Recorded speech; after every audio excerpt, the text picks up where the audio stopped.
c'est Enforcé Matt, et bienvenue dans une autre courte vidéo sur la guerre. Aujourd'hui, nous avons de très grandes nouvelles venant de presque toutes les régions du monde.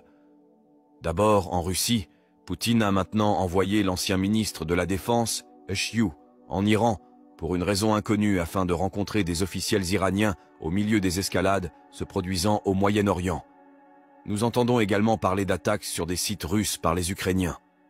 Nous entendons dire qu'Israël se prépare à une attaque qui pourrait survenir aujourd'hui, selon les renseignements américains.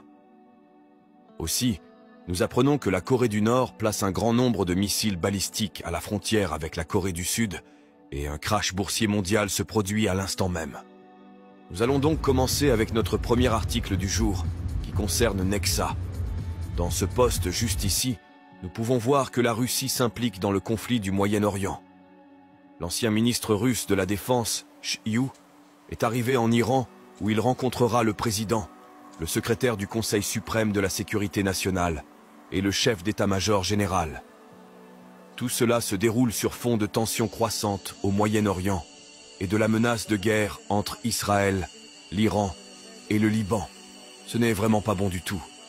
Il est également surprenant de voir Shoigu ici encore une fois car il venait d'être évincé par Poutine lui-même et remplacé par un nouveau ministre de la Défense.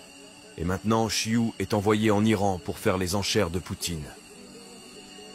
Un autre signe révélateur que la Russie pourrait s'impliquer au Moyen-Orient du côté iranien est que nous continuons de voir des avions cargo IZ-26 arriver à Tian. Pas seulement un d'entre eux, mais en fait plusieurs. Mon intuition est que la Russie arme à nouveau l'Iran pour se préparer à combattre Israël, de la même manière que les États-Unis arment Israël pour combattre l'Iran. Nous pourrions assister à une sorte de guerre par procuration ici.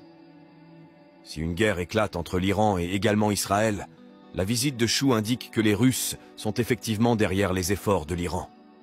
Mais avec ça, nous passons à notre prochain article ici, et celui-ci va à Jason J. Smart.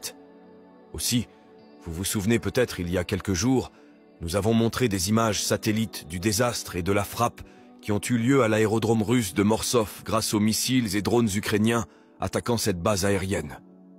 Les dégâts ont été très importants, et spécifiquement, vous verrez juste ici sur cette photo, c'est la zone juste ici, la petite zone carrée où la Russie stockait toutes ses munitions, et aussi ses munitions pour leurs avions et aussi les forces terrestres, et cette zone a été complètement nivelée. Nous avons vu dans des images satellites, il y a quelques jours qu'elle était aplatie.